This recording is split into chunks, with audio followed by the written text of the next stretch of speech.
Hello everyone, स्वागत है आपका आज के सेशन में और मैं हूं आपका नेट वाला भैया। हाँ जी, चलिए करते हैं आज की क्लास की शुरुआत। जी देखिएगा, लास्ट क्लास में हम लोग management complete second lecture complete किए हैं, जिसमें हम लोगों ने पढ़ा था मैनेजमेंट की क्लासिकल थ्योरीज, है ना।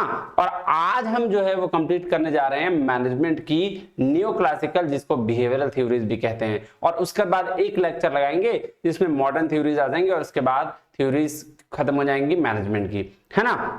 तो चलिए ज्यादा लेट ना करते हुए देखते हैं बेसिकली न्यू क्लासिकल थ्योरीज क्या कहती हैं। ये थ्योरीज बिहेवियर बेस्ड है कि लोगों के वर्कर्स की प्रोडक्टिविटी कैसे बढ़ेगी, है ना, इस पे बात की गई है। अल्टन मायो ने इसमें एक्सपेरिमेंट किया है, हॉथर ने एक्सपेरिमेंट किया था। अब उसी की चार तरीके की अलग अलग कंडीशंस में उसने एक्सपेरिमेंट किया है। आइए उसकी चर्चा डिटेल में क्लास में करते हैं और शुरू करते हैं क्लास। देखिए जी, सबसे पहला नेट वाला भैया का टेलीग्राम चैनल ज्वाइन करिए, जिससे आपको क्या होगा, वहां पे सारे नोट्स मिल जाएंगे। ये जो पीडीएफ है ना, वहां मैं फ्री में डाल रहा हूं आपको। और पता ही है कि भैया सारा जो लेक्चर्स है आपको फ्री में मिल रहा है। कहां? यूट्यूब पे चैनल पे ही आप तैयारी जबरदस्त तरीके से कर सकते हैं। चलिए लेक्चर 3 बिजनेस मैनेजमेंट की आज, और हम करने क्या जा रहे हैं, बिहेवियरल थ्योरी या न्यू क्लासिकल थ्योरी। देखिएगा, ये जो थ्योरी है बेसिकली फोकस किस पे किया गया था, सिर्फ वर्कर्स की प्रोडक्टिविटी को कैसे बढ़ाया जाए, है ना, इसी पे बेस्ड थ्योरी है, जिसमें एक ह्यूमन रिलेशन थ्योरी है, एक बिहेवियरल थ्योरी है। तो आइए ह्यूमन रिलेशन थ्योरी पे आपके कुछ एक्सपेरिमेंट्स हुए हैं, अल्टन मायो के द्वारा कुछ बताए गए हैं। आइए उसकी चर्चा धीरे धीरे क्लास में करते हैं।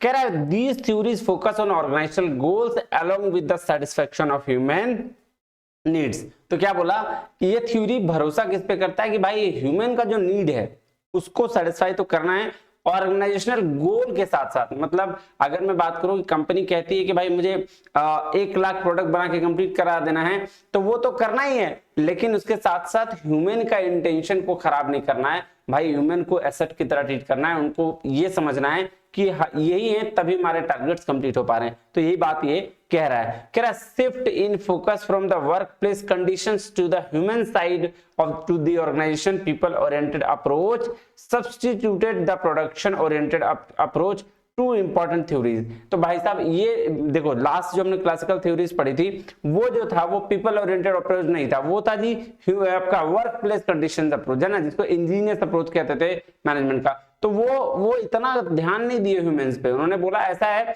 कि साहब सारा काम मैनेजमेंट से रिलेटेड है, सारा काम इंजीनियर्स अप्रोच है, सारा काम जो वर्क प्लेस कंडीशंस पे डिपेंडेंट है, लेकिन ह्यूमन पे अप्रोच ध्यान देने वाले अल्टन मायो थे, जिन्होंने दो थ्योरी के पे काम किया, एक ह्यूमन रिलेशन थ्योरी और दूसरा बिहेवियरल साइंस थ्योरी। ठीक है जी। तो आइए पहले ह्यूमन रिलेशन थ्योरी की चर्चा करते हैं। देखिए क्या कह रहा है, the human relation theory was developed by Elton Mayo and his associate from the 1924 to 1932। तो 1924 से 32 के बीच में ये थ्योरी डेवलप हुई।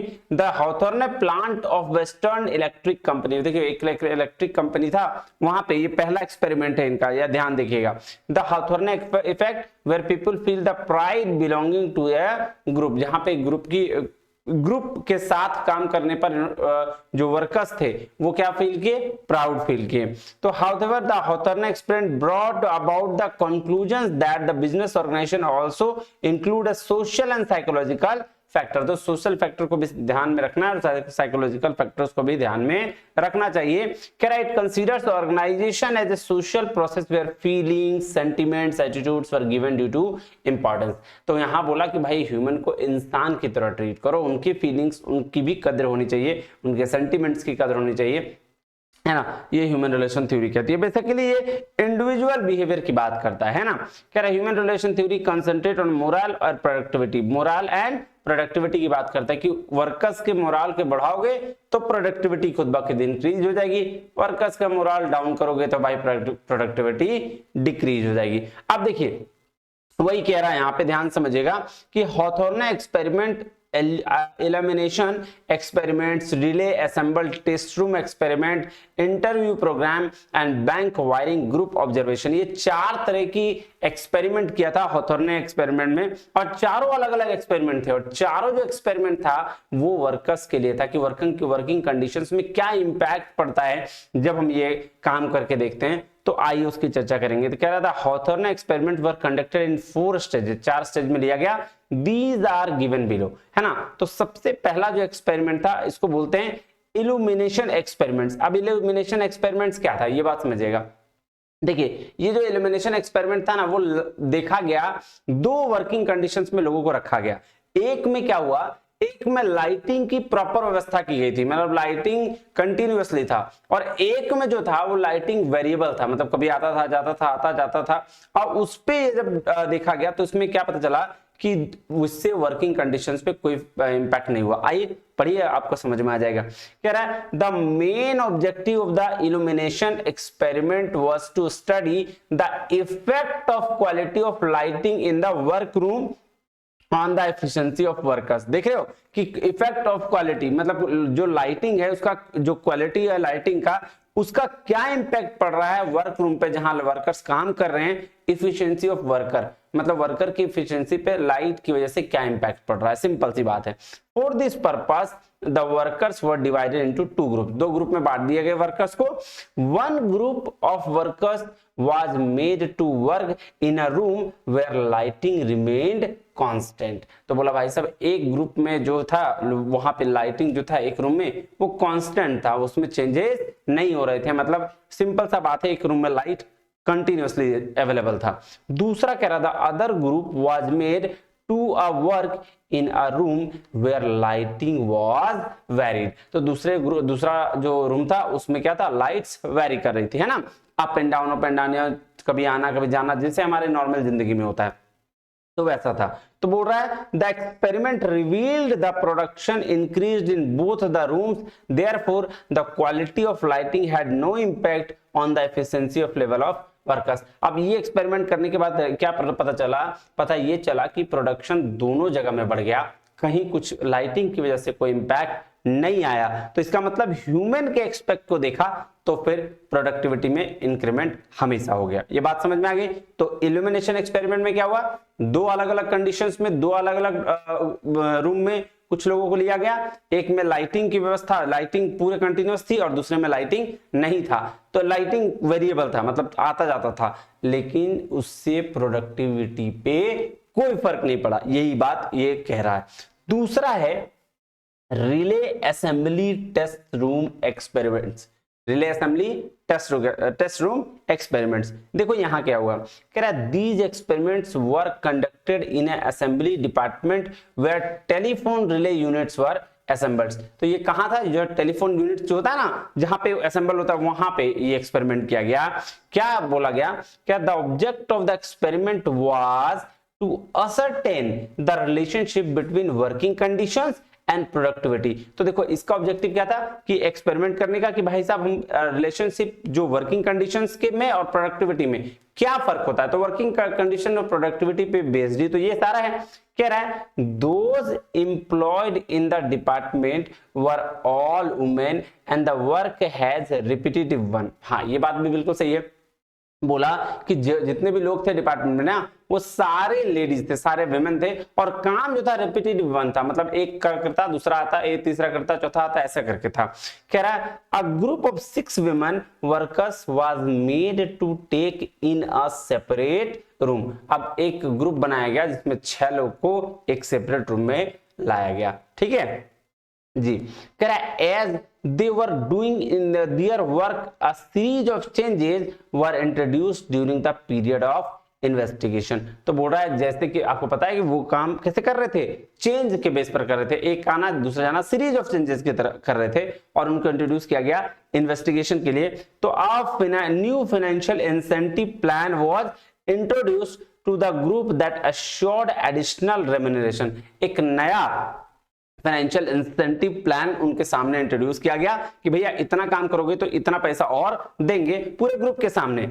Ensure additional remuneration for each worker, her worker के लिए एक नया रेम्यूनरेशन या एक नया प्लान इंट्रोड्यूस किया गया depending on the collective performance of the group. तो वो किस पे किया गया था, ग्रुप के बेसिस पर, कि भाई पूरा का पूरा ग्रुप अगर परफॉर्मेंस अच्छा रहा कलेक्टिव ग्रुप का तो हर वर्कर्स को कुछ ना कुछ एक नया इंसेंटिव दिया जाएगा।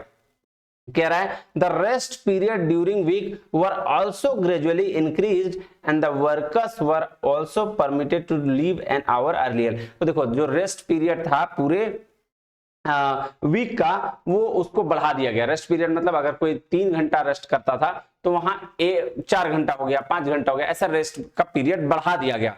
और वर्कर्स एक घंटा और पहले छोड़ दिया गया। अगर 6 बजे छोड़ा जाता था तो 5 बजे छोड़ दिया गया। They were also given full day holiday on 16 Saturday. 16 शनिवार उसको मतलब शनिवार की फ्री दे दिया गया, छुट्टी दे दिया गया। ठीक है, क्या क्या किया गया ध्यान रखिएगा।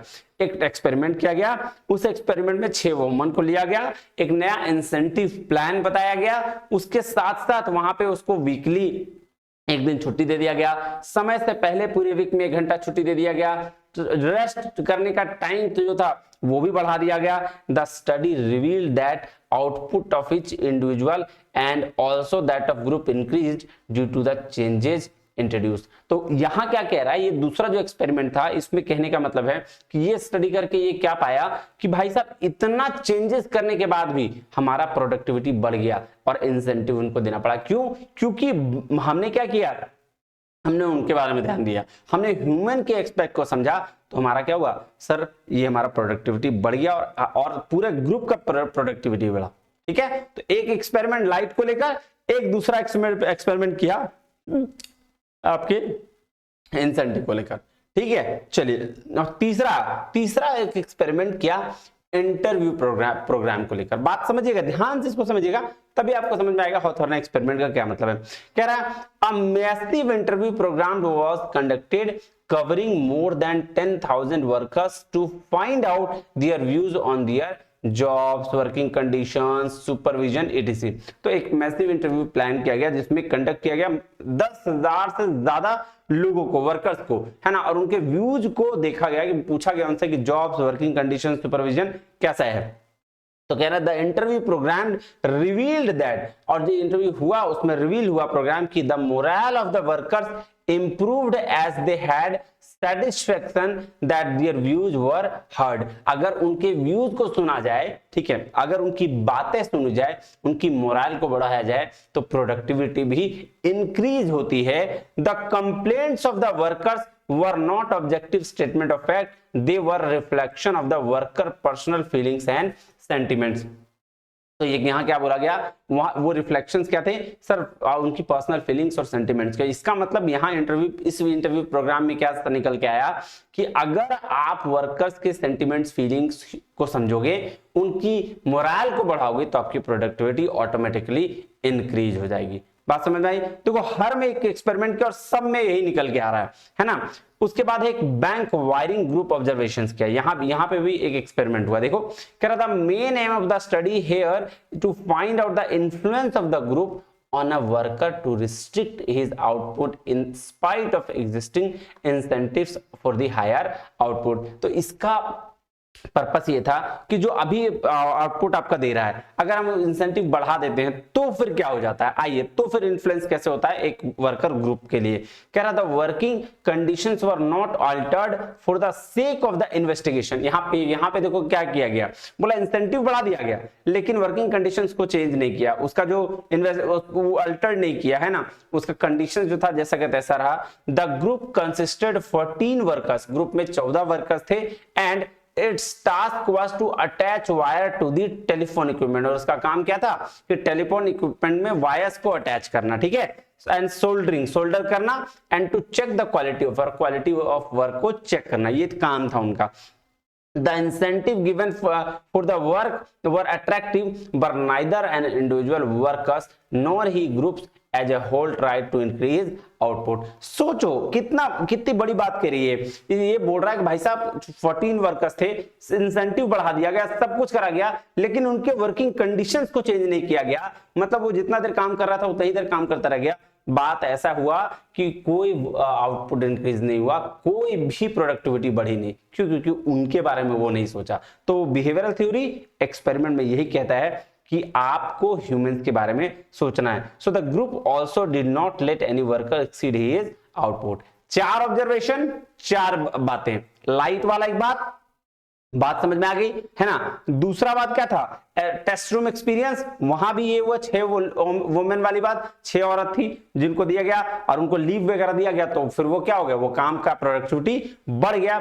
Third experiment, interview programme, interview लिया गया और वहां उनसे पूछा गया वर्किंग कंडीशन के बारे में, उनके व्यूज को जाना गया तो प्रोडक्टिविटी बढ़ गई। लेकिन लास्ट में बैंकिंग वायर वाला में क्या हुआ, बैंक वायर वाले में कि टेलीफोन को वाला ग्रुप था ना, तो उसमें 14 लोग थे और उसमें क्या किया गया, उनके इंसेंटिव को बढ़ा दिया गया, लेकिन वर्किंग कंडीशंस को चेंज नहीं किया गया, तो उसकी वजह से प्रोडक्टिविटी नहीं बढ़ी। तो अगर ओवरऑल देखा जाए इन चारों एक्सपेरिमेंट्स के बाद, तो क्या आपके फाइंडिंग्स निकले हाउथॉर्ने एक्सपेरिमेंट में, आइए उसकी चर्चा करते हैं। कह रहा findings of Hawthorne experiments, the following are the findings of the Hawthorne experiment. क्या क्या है, कह रहा social factors such as recognition, sense of belongingness, influence production more than physical factors. तो सोशल फैक्टर्स को रिकॉग्निशन ज्यादा मिला यहाँ पे, बिलो है ना, ये ज्यादा ध्यान। Monetary incentive do not induce a worker, तो मॉनेटरी इंसेंटिव से वर्कर्स इंड्यूस नहीं होते हैं। Working in a group to increase output बढ़ाने के लिए भाई आपको मॉनेटरी टर्म्स नहीं देना पड़ता। उनके बारे में बोलता है he cares more for the friendship and respect of his coworkers. तो किसके बारे में वो ध्यान देते हैं वर्कर्स, कि उनके साथ जो है वो कोवर्कर्स जो काम कर रहे हैं उसका रिस्पेक्ट और उनका केयर, यानी ह्यूमन रिलेशनशिप की बात। थर्ड कह रहा है workers do not react as a individual but as a members of a group. Workers react individual नहीं करते, लेकिन अगर मेंबर्स ऑफ ग्रुप की तरह रिएक्ट करते हैं। No worker want to incur the it will displeasure of his coworker. तो भाई साहब कोई भी वर्कर नहीं चाहता कि उनके जो साथ में काम करने वाले हैं उनको किसी भी तरह से नाखुशी मिले, है ना। और कह रहा है an individual in a group is accepted as its leader by the other members. तो एक ग्रुप में एक इंडिविजुअल को लीडर एक्सेप्ट किया जाता है। Such as informal leader is able to guide and influence the coworkers. तो एक इनफॉर्मल लीडर, मतलब ऐसा नहीं कि फॉर्मली बोला गया है, लेकिन एक ग्रुप में क्या होता है ना, एक अपने आप को मान लेता है कि भाई हम हैं तो हम सारा काम करा ले रहे हैं। तो वही बात इसमें कही गई। कह रहा what can encourage the worker more is the feeling that his views and suggestion are heard by the management. तो सबसे बड़ा इंपॉर्टेंट फैक्टर क्या था, कि ये था उनके लिए कि उनकी जो व्यूज है, उनका जो फीलिंग्स है, उसको सुना जाए मैनेजमेंट के द्वारा, और यही था ह्यूमन रिलेशन थ्योरी। बात समझ में आई जी सर। चलिए अब दूसरा है बिहेवियरल साइंस थ्योरी। इसमें 2 तरीके की बात की गई, एक है साइकोलॉजी और सोशियोलॉजी। तो साइकोलॉजी जब इंडिविजुअल बिहेवियर की बात किया जाए तो वो हो गया साइकोलॉजी, और सोशियोलॉजी में study of human behaviour in group. तो ह्यूमन बिहेवियर को जब ग्रुप में स्टडी करना हो तो उसको सोशियोलॉजी। और तीसरी बात करी गई है एंथ्रोपोलॉजी की, जहां पे दोनों को मिक्स किया गया है ना। Study of human behaviour as a individuals and a member of group concept from various disciplines are tested before applying them in the business organization। तो यहां भी बहुत सारे टेस्ट किए गए। तो बात समझ में आए, तो ये 3 चीजें कह रही है। देखो कह रहा है it applies scientific vision to human relation theory. ये क्या दिया, ये साइंस ऐड कर दिया। बिहेवियरल थ्योरी में, ह्यूमन रिलेशन थ्योरी के बिहाफ में सिर्फ साइंटिफिक विजन था, वो जो ऐड कर दिया। कह रहा है concepts from the psychology, sociology and anthropology are applied to the study human behaviour. तो सबसे पहले देखो ये बिहेवियरल साइंस थ्योरी जो है, इसमें साइंस को ऐड कर दिया गया है ना, किसमें, ह्यूमन रिलेशन थ्योरी में। ठीक है, तो ये बात ध्यान में रखना। चलो अब ये देखो, ये एक दिया हुआ है, इसको ध्यान से देखो। कह रहा बिहेवियरल साइंस थ्योरी क्या कहता है, कहता है behavioural science theory lays emphasis on interpersonal role and relationship. एक दूसरे की बात करना है ना, ग्रुप्स में इंटरपर्सनल मतलब एक दूसरे से रिलेशन होने वाला बात करना। कह रहा McGregor, Argyris, Likert believe that self actualized man would contribute to the development of management. देखो यहाँ पे मैकग्रेगर की XY थ्योरी है ना, उसकी बात कही गई है कि develop new insights and brings about a congenial environment in the factory where new thinking and new techniques put forward by the employees are welcome. तो ये बात बोला कि भाई साहब देखो यहाँ पे ह्यूमन को एक्सपेक्ट करिए, आपको समझना होगा, जिसमें क्या करना है, आपको ह्यूमन रिलेटेड नई थिंकिंग जो डेवलप करता है, इनोवेटिव अप्रोच को अपनाना पड़ेगा। तो यहां उसकी बात करी गई है। आइए अब देखिए एक छोटा सा कंपैरिजन है, उसको कर लेते हैं। थोड़ा मैं आपके लिए बड़ा कर दूं जी सर। देखिए क्या कह रहा है, कह रहा है human relation it views worker as a social man, तो इसका व्यू क्या है, वर्कर को सोशल मैन की तरह ट्रीट करना। और इट व्यूज जो बिहेवियरल साइंस अप्रोच है वो कह रहा है कि वर्कर्स को सेल्फ एक्चुअलाइजिंग मैन की तरह ट्रीट करना है। यहाँ फोकस किया जाता है इंटरपर्सनल रिलेशनशिप पे और यहाँ फोकस किया जाता है ग्रुप पे। बेस्ड ऑन हॉथोर्ने एक्सपेरिमेंट, ये हॉथोर्ने जो एक्सपेरिमेंट हुआ 4 उसके बेस पर है। और it refined the human relationship approach is a wider scope. यहाँ पे अल्टन मायो और उसके एसोसिएट ने थ्योरी दी है और यहाँ जो है थ्योरी देने वाले मास्लो हैं, मैकग्रेगर हैं और ब्लैक एंड माउंटेन, बहुत सारी थ्योरीज मैनेजमेंट की दी गई है। ये देखिए उसमें से कुछ थ्योरीज की चर्चा अभी कर लेते हैं। देखो ये मैनेजमेंट की थ्योरी भी है और बेसिकली ये मोटिवेशन की थ्योरीज है, तो इस मोटिवेशन की थ्योरीज को भी हम लोग आगे पढ़ेंगे, पूरा डीप में पढ़ेंगे। अभी नॉर्मल चीज को समझते हैं। जैसे मास्लो की नीड की थ्योरी है, इसमें ना फुलफिलमेंट की बात कही गई है। बोला क्या, सबसे पहले फिजियोलॉजिकल नीड्स, फिर सोशल नीड्स, फिर सेफ्टी नीड्स, फिर स्टीम नीड्स और तब जाके सेल्फ एक्चुअलाइजेशन नीड्स हमारे पास होता है और इसी की वजह से वर्कर्स की प्रोडक्टिविटी बढ़ती है। अब दूसरा जो है हर्जबर्ग की hygiene and motivational factor theory है, इसमें 2 फैक्टर हैं, एक है मोटिवेशनल फैक्टर्स, एक है मेंटेनेंस फैक्टर्स।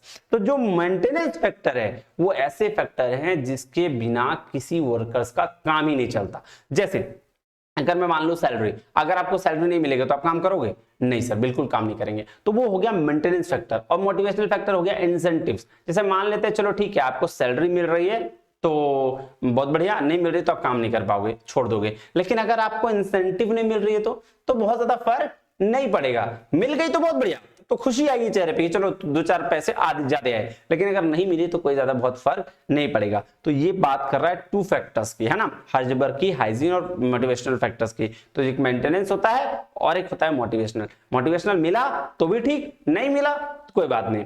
और अगर मेंटेनेंस नहीं मिला तो हमको दिक्कत आ जाएगी, हमारा सेटिस्फेक्शन लेवल खत्म हो जाएगा। हमको मेंटेनेंस मिलना ही चाहिए। जैसे देखो क्या कह रहा है, मोटिवेशनल फैक्टर में work itself, achievement, possibility of growth, responsibility, advancement, status, ये सारा चीज आ जाएगा। लेकिन अगर बात करें हम मेंटेनेंस फैक्टर में तो कंपनी की पॉलिसी इंपैक्ट करेगी कि कब तक के लिए रखना है, नहीं रखना है, ये इंपैक्ट है। जॉब सिक्योरिटी कि भाई साहब हमेशा रहेगा कि नहीं, working conditions, salary, personal life, ये सारा इंपैक्ट करेगा डायरेक्टली। तो डायरेक्टली जो वर्कर्स की लाइफ को इंपैक्ट करे मेंटेनेंस फैक्टर, इनडायरेक्टली जो इंपैक्ट करे मोटिवेशनल फैक्टर्स। That's it.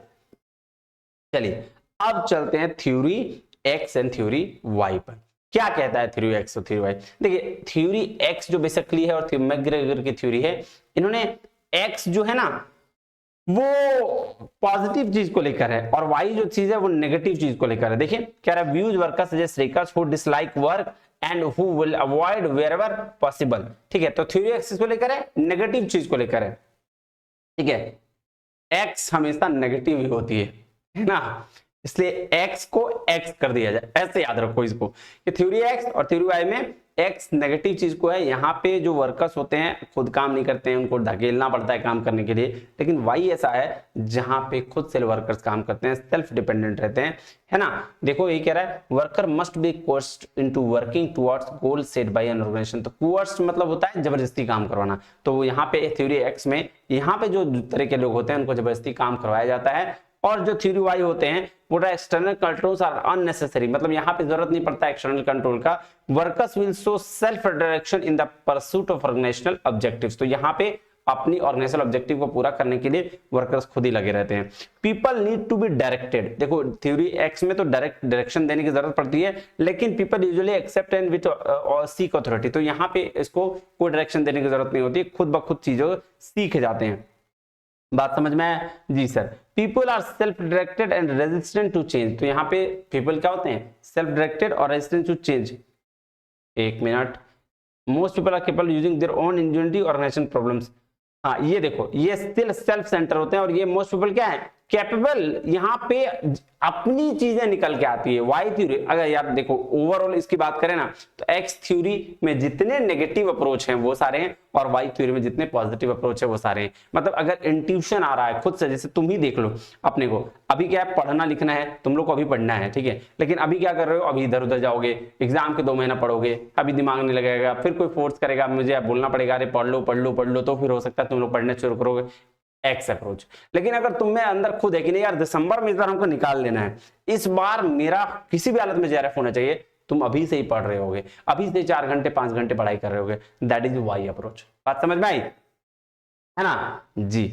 तो ये रहा आज का थ्योरी, ठीक है, ये था न्यू क्लासिकल। अगर मैं इसको समराइज करूं, तो क्या होगा सर, ह्यूमन रिलेशन थ्योरी और behavioural theory. Human relation theory Hawthorne experiment, Elton आयोदिया, 4 तरह की बातें की और उन्होंने सिंपल सी बात बोला। क्या बोला, अगर मैं इसको समअप कर दूं, चलो मैं इसको समअप कर देता हूं, ठीक है।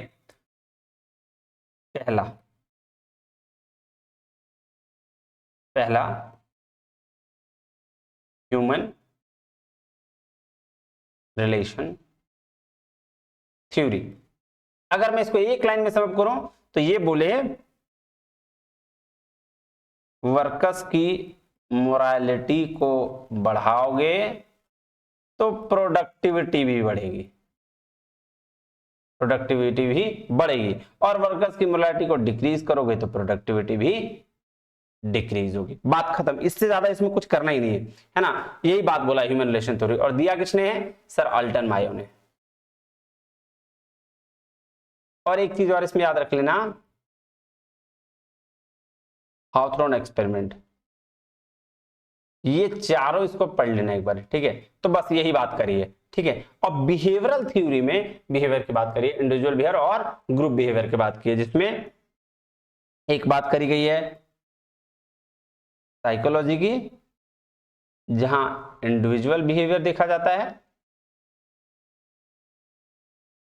दूसरा बात किया गया है सोशियोलॉजी की, जहां ह्यूमन बिहेवियर देखा जाता है ग्रुप में, इन ग्रुप, और फिर तीसरा है एंथ्रोपोलॉजी, जहां पे बोथ देखा जाता है एट द सेम टाइम, ठीक है। ये था बिहेवियरल थ्योरी,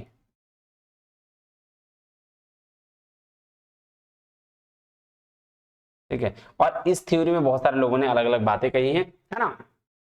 चलिए, तो आज के लिए इतना ही, मिलते हैं अगले वीडियो में, तब तक के लिए बहुत बहुत धन्यवाद, थैंक यू वेरी मच, जय हिंद।